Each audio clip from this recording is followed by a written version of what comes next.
Hey guys, welcome to the Youth Fitness Podcast. Topics on youth fitness with a focus on doing what's best for kids. Brought to you by the Martin family, the developers of the Brand X Method, and the Athlete Coach Network.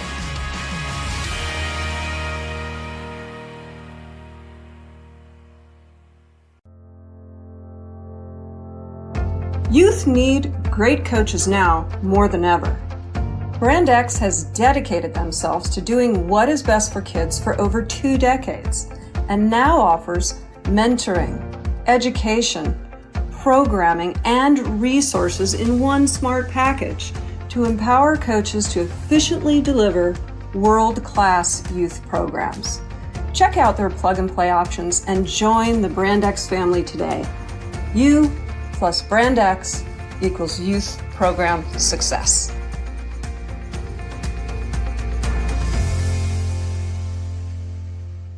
Hi, we're here for another Youth Fitness podcast, and we have someone I have so much respect and admiration for here today, who has been a friend for decades now, and just a truly good human being. And his name is Rick Gaylord. Additionally, he's a coach. So we're going to have a lot to talk about on that front. But Rick, you have such an amazing background. I would love to pass to you to introduce yourself and let us know what you've done, where you're going. So, well, I thank you guys for having me. Quite honestly, it's an honor. You are two of my favorite people in the world. So this was it was all I can say is honored to be asked. I often listen. A little bit about me. I grew up like doing sports, and that's how I got involved in all of this, but spent a long just kind of dipping my toe into different things. So as a kid, I was in every sport available to me: soccer, baseball, basketball, which was all we had. And then I just went through a normal childhood back in the, good God, those 70s and 80s. So we all did that. Then I got more into some sport that I truly loved, playing football, which took me on to college in a very sports athletic minded way. I went to a school that was known for like health and fitness. We produced a ton of great gym teachers and physical therapists, and that's really all my school is known for. I wanted to be the physical therapist, didn't quite get there, and then went on into the real world with a bachelor's degree in biology. After that, I kind of wandered in and out of laboratory work and realized that the lab side of science was not for me.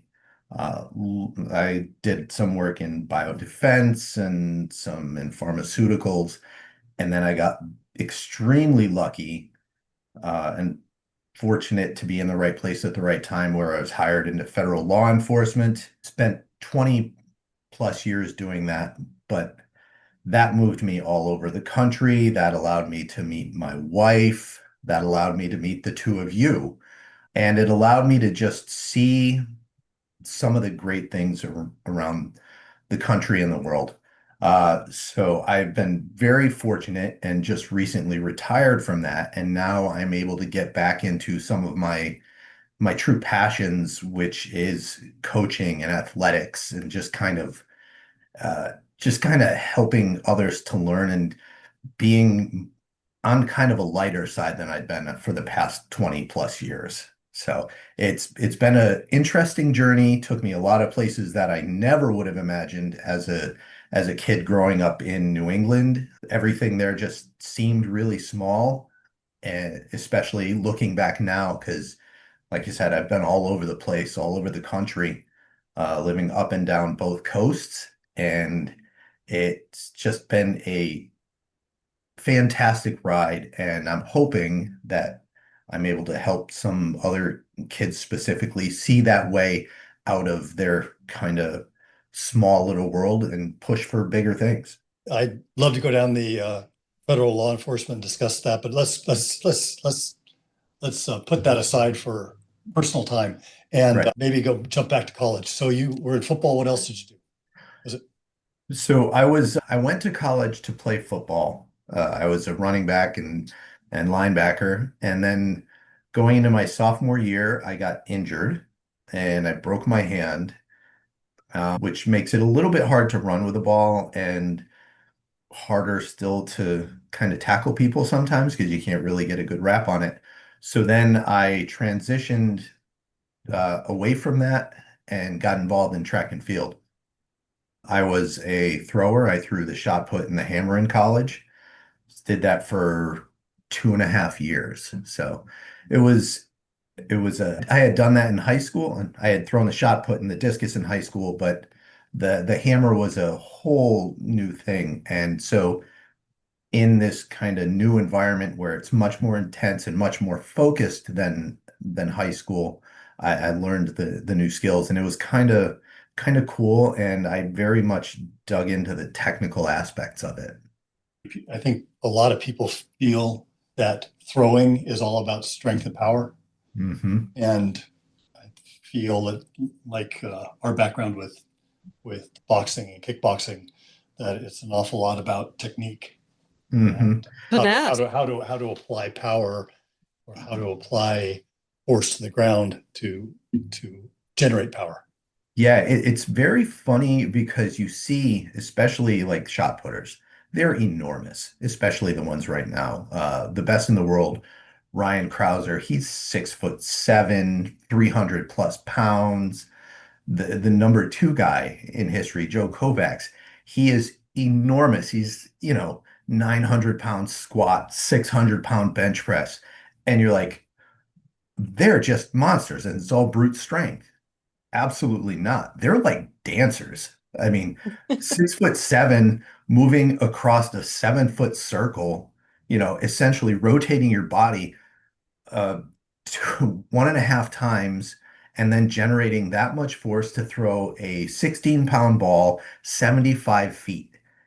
It's truly amazing. And the thing that separates them from, other athletes is just that, their footwork, their attention to detail, their ability to just focus on a singular thing and refine that over and over again. It is so much more than just, hey, how big and strong are you? So it's I'm hoping more people get to see it because it's truly amazing to watch these guys. I've always thought it was intriguing. And we had the opportunity back in, I think it was around 2004-ish, to be at a CrossFit certification in Golden, Colorado, where Dan John was. And Hmm. he gave, I had a couple hours worth of the most entertaining aspects of throwing. And Throw. I'll never forget teacups, teacups, teacups. Teacups, teacups. And the footwork, Yeah. and he had everybody doing this teacups, teacups with the footwork to throw a javelin. 70 people. Yeah, hugely entertaining, but super eye-opening because I did have that perception that it was brute strength stuff, which of course it contains strength and power, but I had no idea about the finesse until I Oh, saw that. And it yep. was pretty amazing. There has to be the genetics. I mean, the person has, if you're going to be at that level, you're going to have to be big, you're going to have to be strong, but big and strong isn't going to cut it if the technique isn't applied, and they're not great athletes within the realm of their athletics. Yeah, and I think we're seeing sorry, I'm gonna nerd out. Like Cool. over the past year and a half, I have been really digging into track and field. Like it's funny, Dan John was one of the first strength and conditioning coaches I ever started reading his work. So that kind of also leads into it. I think we're in a little bit, I won't say transition, but I think we're seeing a lot more athleticism even coming into it now. Like people are focusing much more on the technique. So you're going to see some smaller people that, they may not all be 6'7", but I do think that you're going to see somebody maybe in the next 15 years surpass Krauser, and they'll probably only be about 6'4", 6'5". I mean, I know only, right? Yes. But You when you're see, dealing, you see me laughing. Only about yes. 6'4", 6'5". Yeah, I say that as a whopping 5'9.5". So, but there's the coaching and the development of athletes is coming along so rapidly. And I've only been talking about the men's side. The women's side is better now than it has ever been. So on the world stage, you're seeing things where I don't think people could have imagined it before. And some of the events, like the discus, the very best in the world, in my opinion, the best in history, is she's a dancer really more than anything else. You see her throw the discus and you're like, oh my God, that's ballet.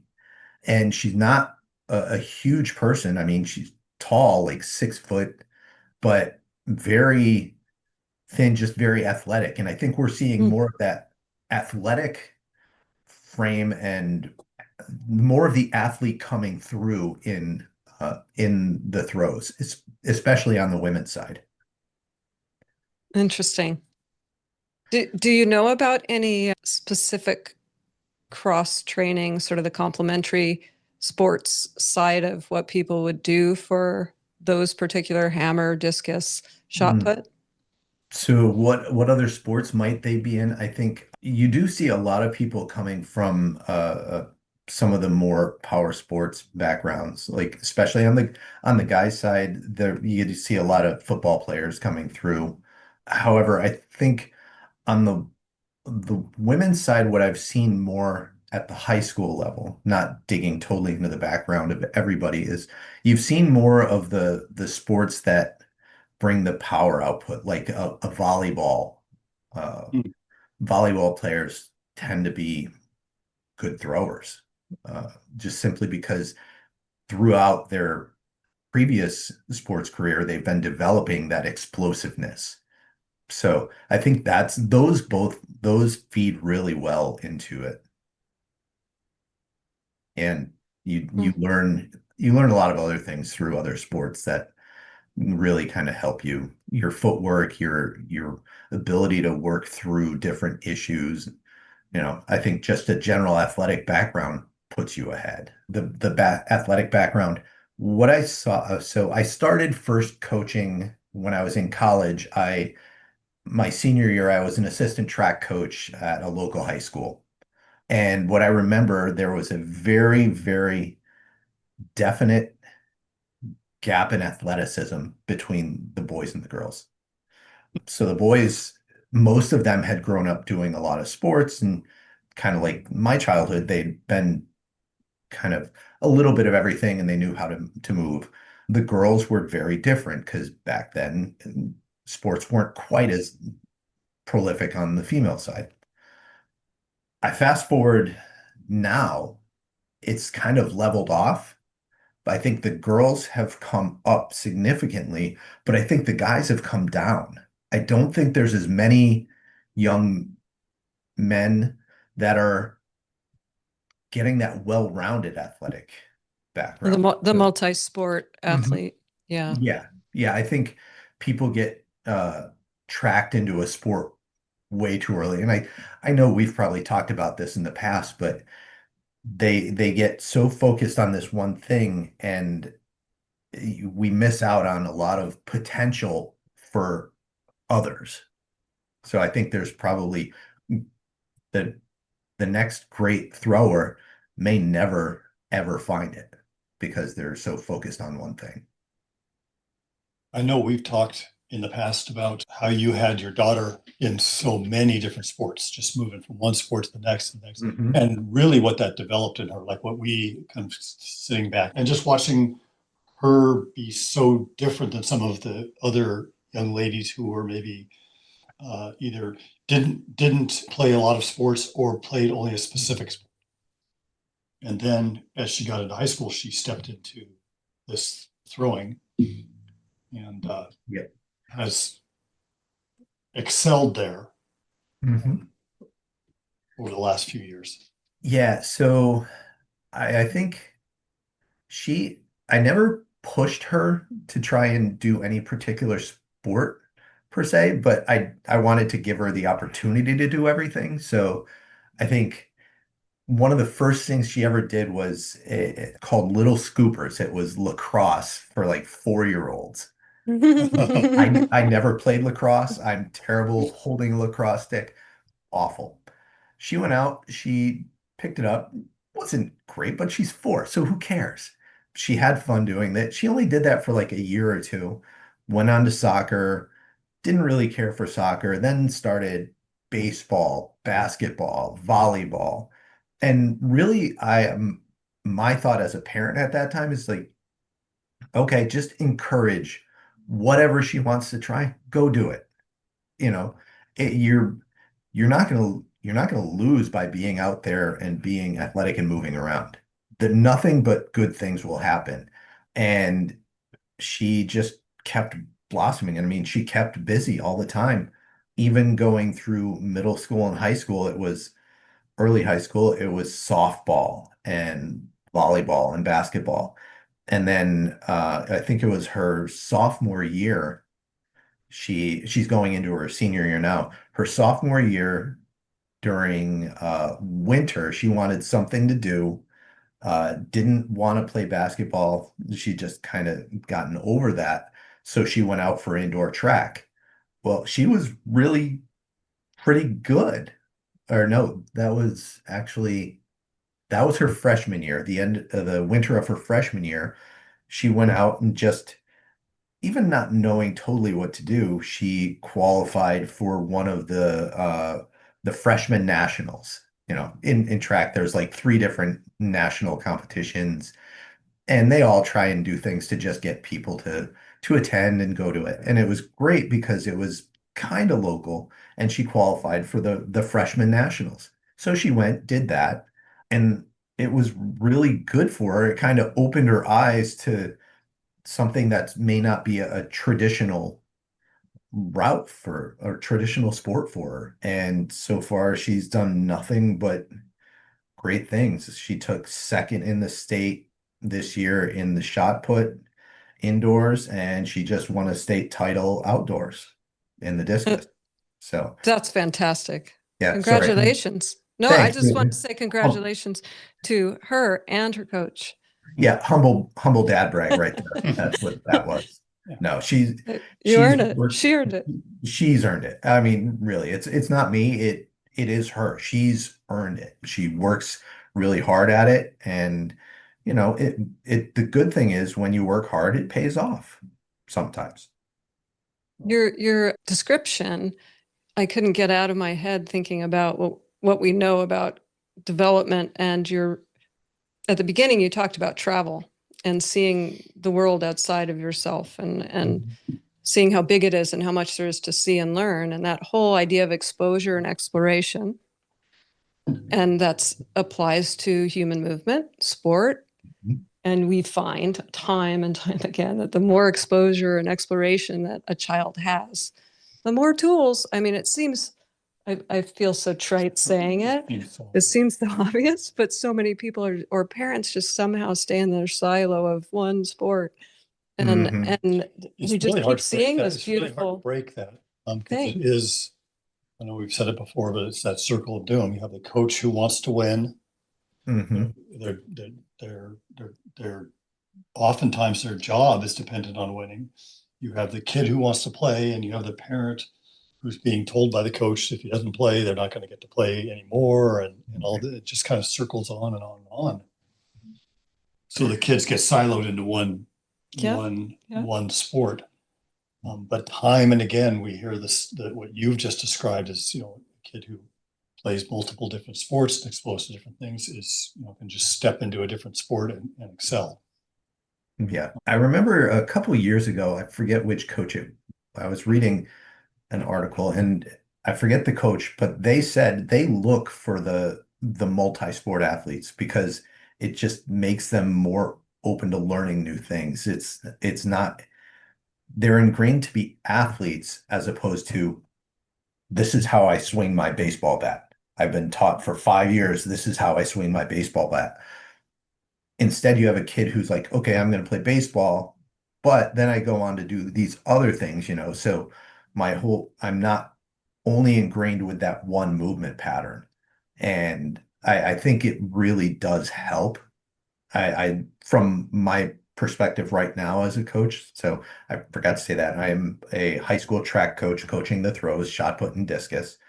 And I see when somebody is either not exposed to any athletics, you can tell there's that movement deficiency, or if they've only done one thing, because then the trick is to try and relate the movements we have to do to their other sport, and it kind of leads to a different challenge, basically just through your language to try and get them to understand. So yeah, Absolutely. the multi-sport kid is it's becoming a really good multi-sport kid's becoming a little more of a unicorn.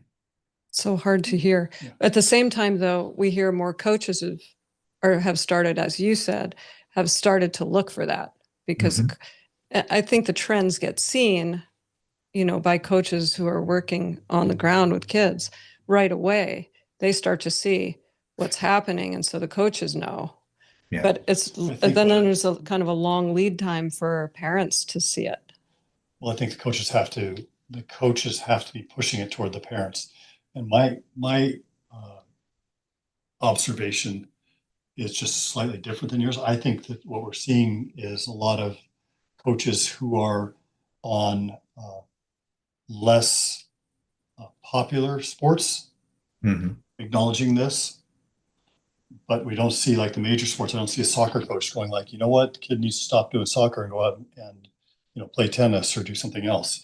We don't see the football coach coming in and saying, you know what, don't do Pop Warner, go off and do these other things, and don't. No, they're don't do mostly this. saying, It's go to this not wrestling camp for wrestling. Yeah. Right.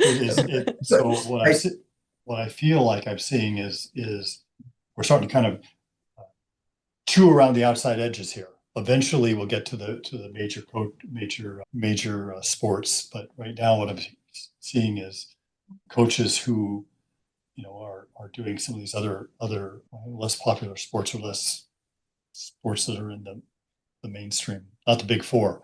Yeah. Are Right. the Well, ones I who are think going like, look, I'm able to take these kids who have played multiple sports and introduce them to the sport, and they're excelling.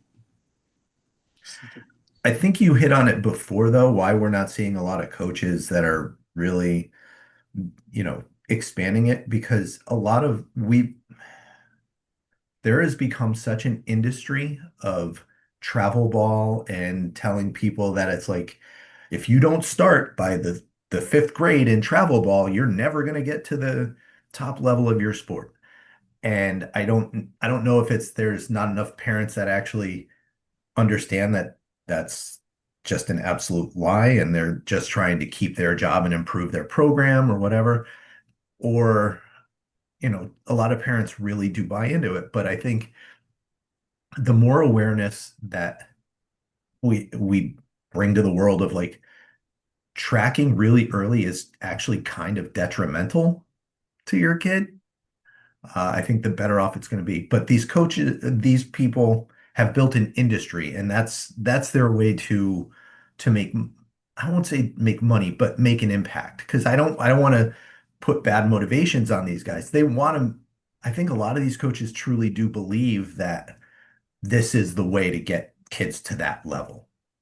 I don't know that the numbers would actually bear it out. I would be very interested at some point if somebody tracked, maybe 10 years of youth sports to see how many of those travel kids made it to the pinnacle of their sport.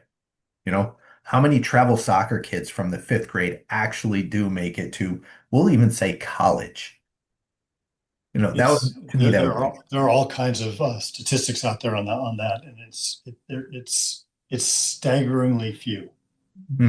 Okay. And even just by watching, from the outside, watching this world from the outside, and watching, running a gym in a small town, and watching all of the kids who play travel ball and all of it, and understand how few of them made it to college, how few of them made it from college to the pros.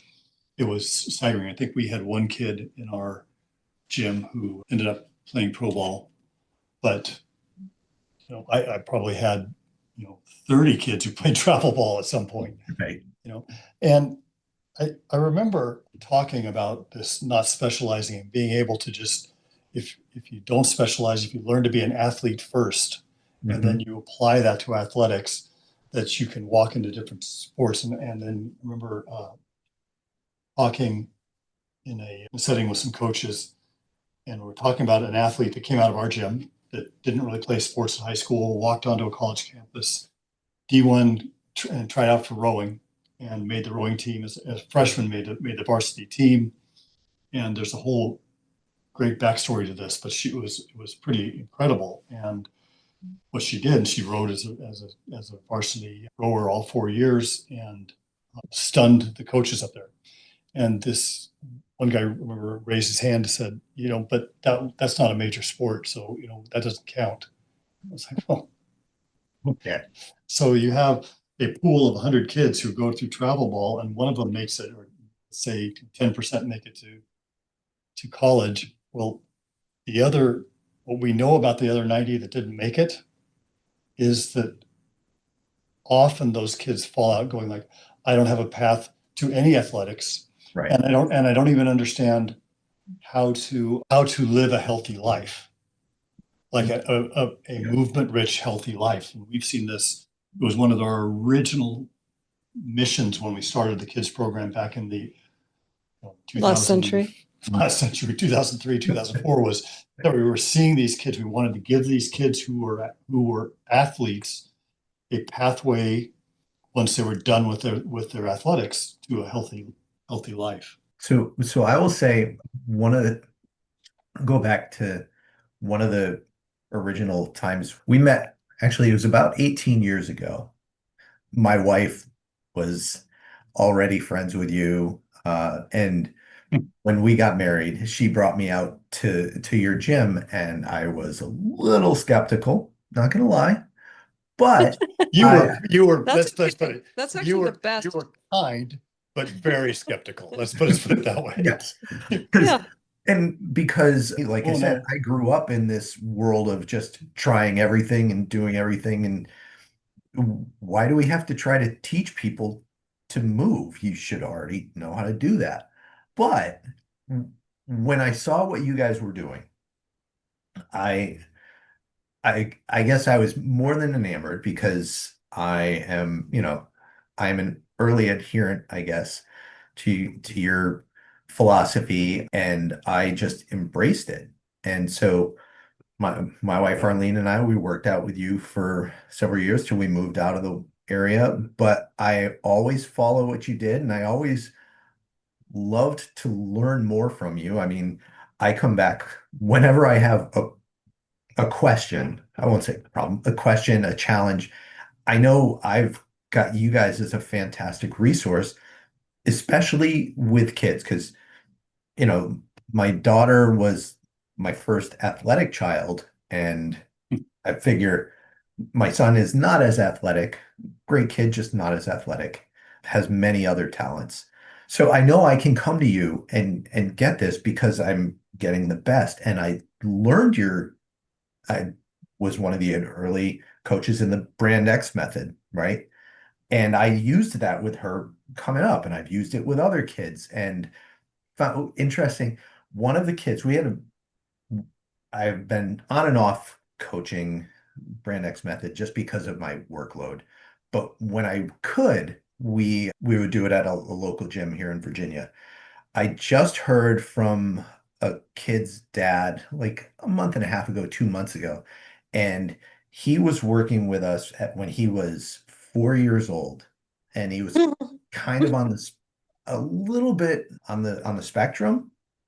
The dad just reached out to me out of the blue and sent me a picture. The kid's now playing football for his high school, starting for his high Wow. school football team. And it's because, the dad attributes it to starting there and just learning to move with us and building on that. So I know I can come to you guys to get that type of thing, and then we can pass it on. So I appreciate that. And I'm thankful to you guys for always allowing me back in to pop in and out whenever I need to. That's So, what it's meant to be. It's everything we do is just as needed.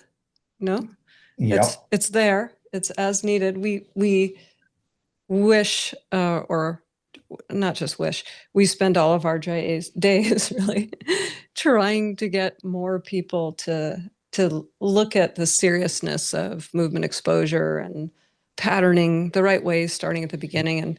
Mhm.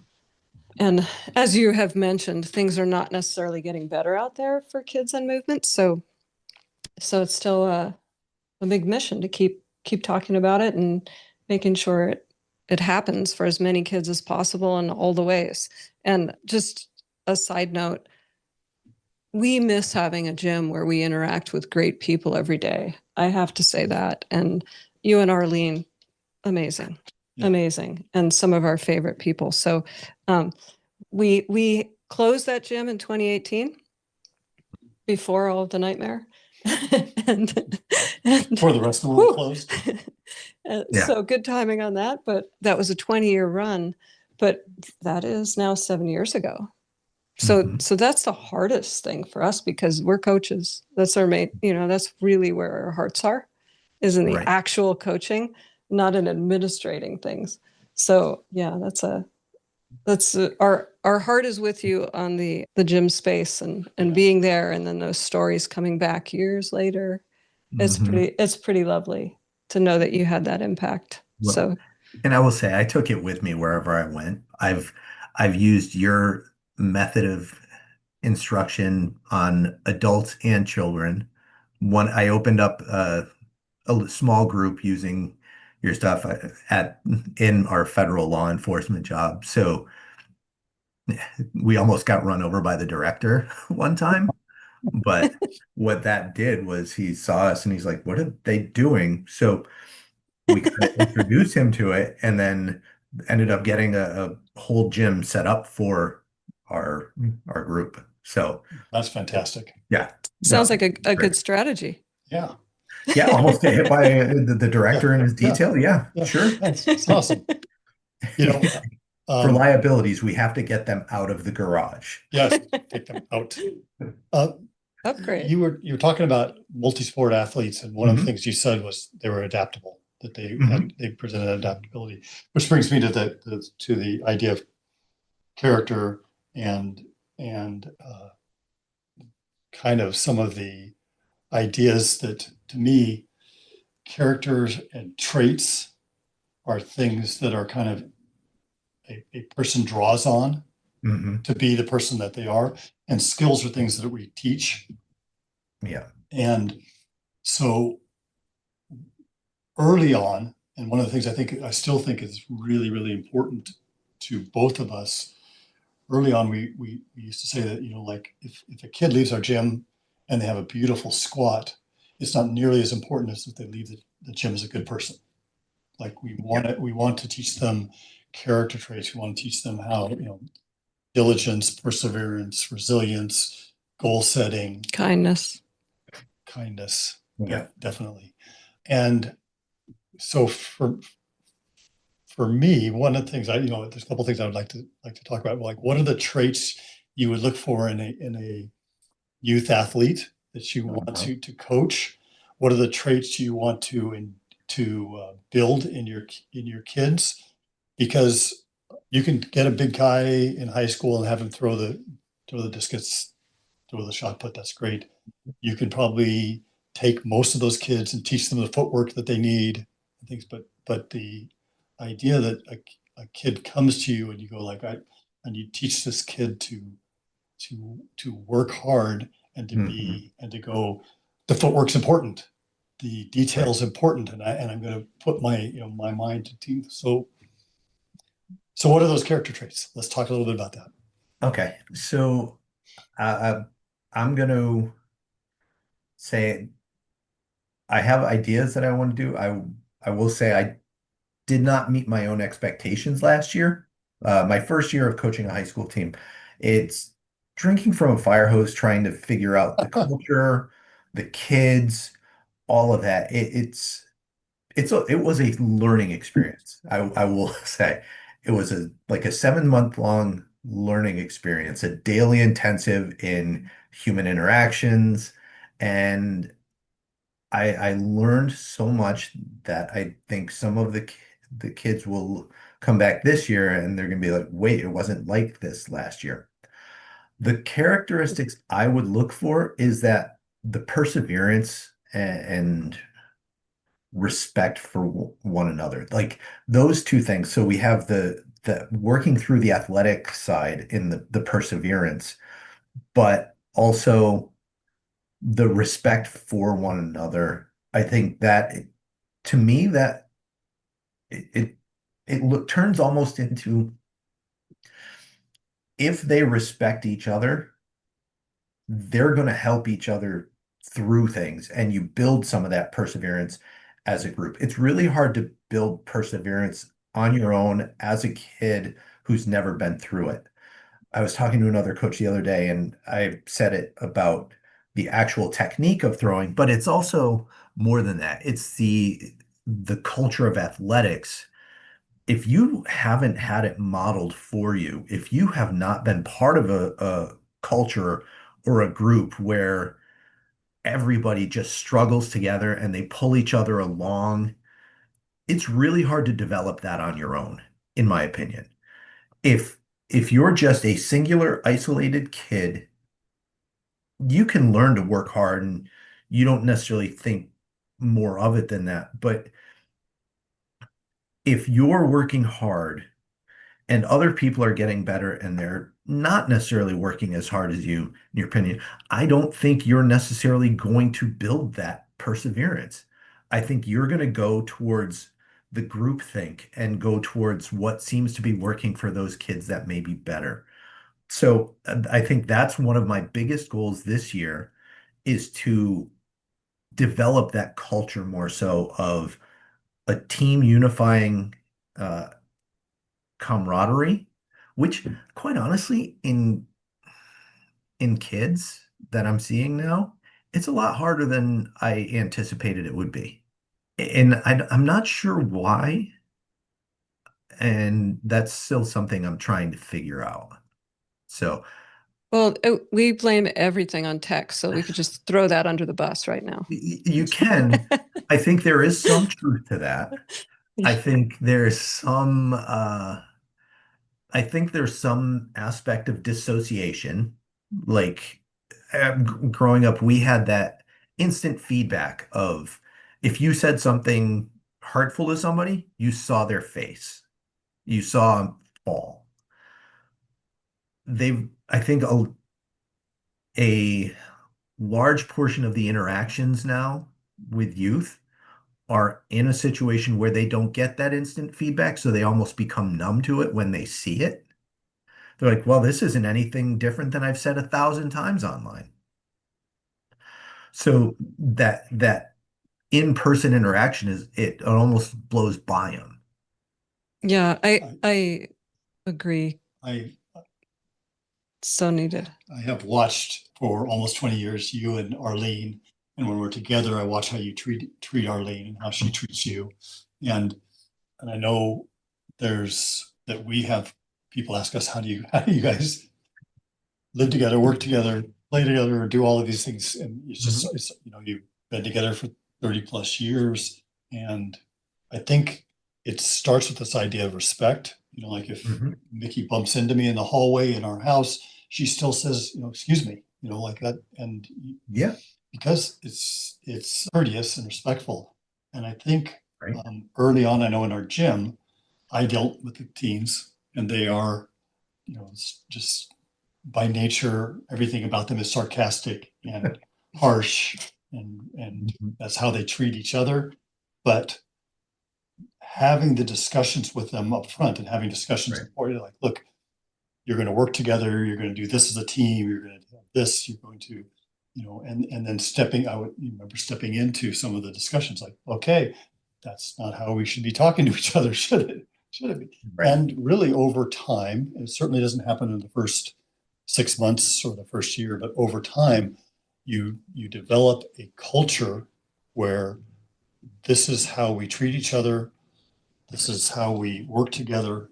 And I think just like being very aware of, I want kids to squat this way, so I'm going to continue to just Mhm. cue them to do this. I'm going to do the same thing with, like, how do we treat each other? Well, let's start with pausing before we talk and think about how we would want to be talked to. Yep.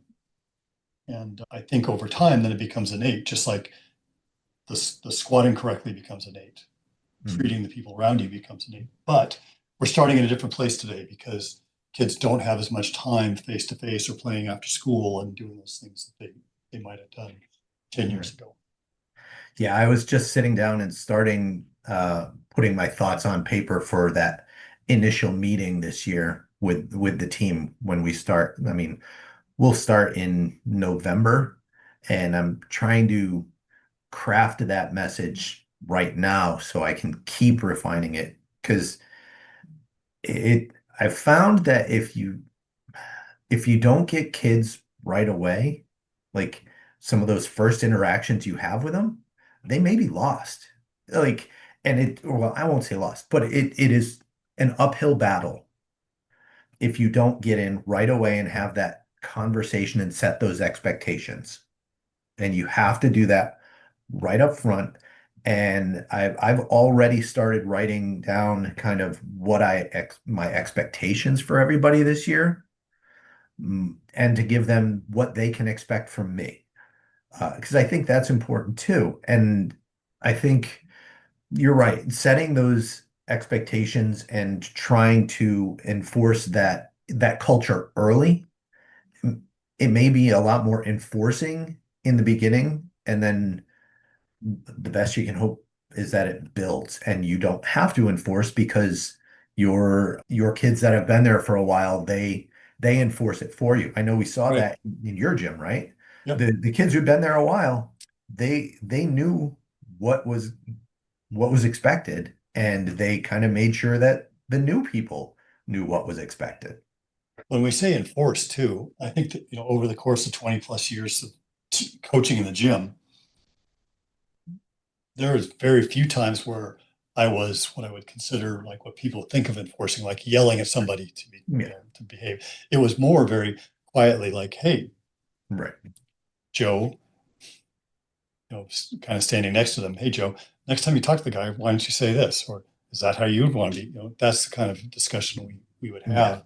And it really is setting the expectation, and then you as a coach being the person who, you know, doesn't just set the expectation and go, okay, well, I told him what I expected and then walk away and come mhm, back 6 months later going like, well, let's revisit the expectations. It's the through line. yep. You have It's a to be good that point. model. Yes. Earning trust, I think, it's a it's a hard thing because for everyone that basic level of what they find trustworthy, Mhm. is just a grand total of their experience to that moment. Right. So they meet you, and as you're saying, you have this first sort of, you need to catch them right out of the gate.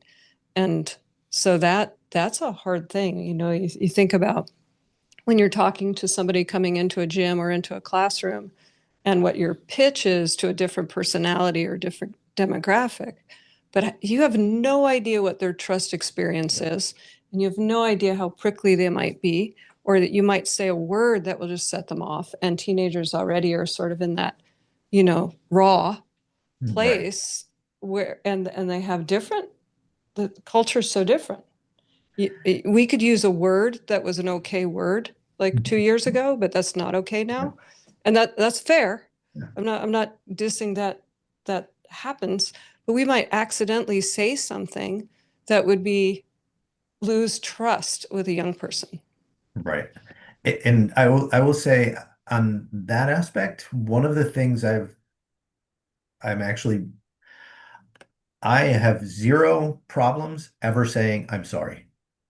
Oh, Like, thank and you. it doesn't matter. It doesn't matter who it's to. If it's a 5-year-old and I say something wrong, I'm sorry.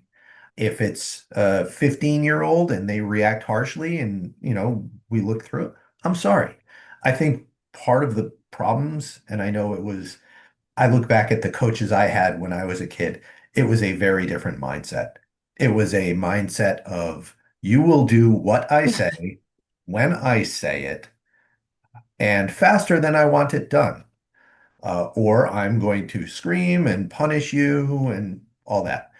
I don't believe in that at all. I think and part of it is because there's some really great books I've read recently about generational changes and how the different generations receive things and messages. And I think it's been really good for me because what I've learned is that the kids now, or I won't say, it's hard to say, keep saying kids, but the high school aged athletes, they they don't blindly accept things. So if you're just saying something without any foundation for why you're doing it, they're not going to buy it. Oh yeah, they'll question it. Yeah. Yeah. And so it's to me, I've developed it where I have no problem telling you why I'm doing something. And I don't take offense if somebody says, why? Okay. Like, but back in when I was an athlete, if you said why, it was almost heresy. And I think it's kind of a good thing now that, you know, they're more open to asking. They're more open to questioning older people.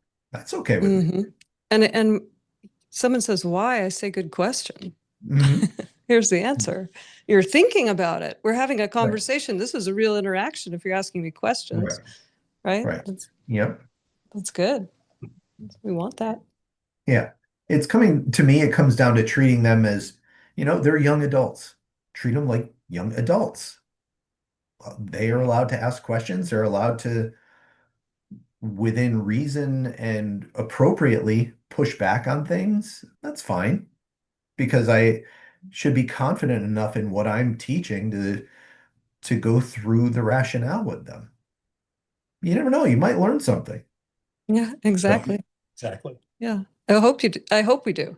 No, Mhm. I hope to take something great from all interactions, really. Yeah, absolutely. Yeah. I used to hear people say that they didn't want to go back to the level one, the CrossFit level one course. And there's a whole other topic on that. But I would say to them, Mikki and I have probably been to 30 of those. And I learned something from every single one of them. Yep. Every single one I brought something new away that made me a better coach. Every coach I ever watched, every coach I ever worked with, I Mhm. tried to learn something. Sometimes it was like, I'm not going to do that, but Yep. but every interaction you have for us, every interaction I had as a coach was a chance for me to get better at what I was doing. I know you felt the same way. I'm just Yeah. going to watch somebody else work with the kids, and I'm going to find something I can take away that will make me better. We shouldn't be, and I know So- because having known you, Rick, that you're not just assessing the athlete, you're assessing yourself. Oh, worse. I critique myself more than any athlete I've ever seen. And it's good. I think everybody should be self-reflective.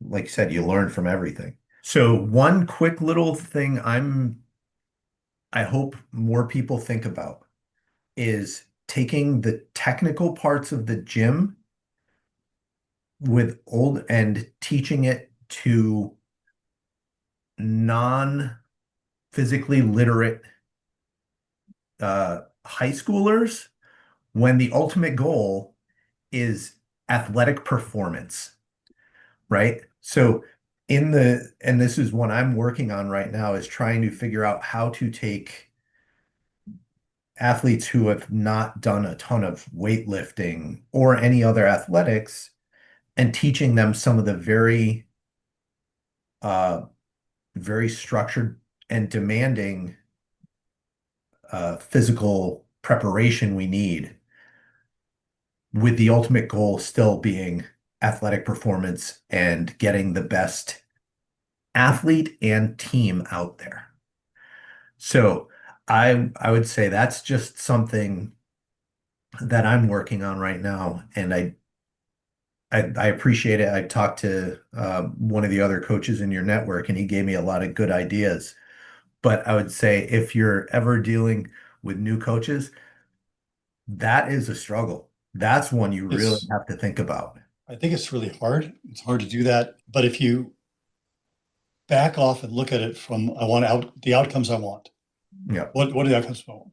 So if I look at throwing, I go, well, throwing is a lot about learning to explode around the hips, use power of the hips to generate the power to throw the. So I know nothing about throwing. I'm just watching it Gotcha. in the We outcomes. should do that. But if I don't teach a child to hinge correctly or somebody to hinge correctly, I'm leaving power there unused. Yep. So slow down, teach that very basic piece of movement, not just because I want to teach them to pick something up heavy off the ground, but because understanding how to hinge and then open the hips is an important part to the athletic performance we want to have them have later on down the road. And if you skip that first step, it will play out badly with the child not being able to fully develop or maximize their potential. Yeah. Whatever it is. Okay.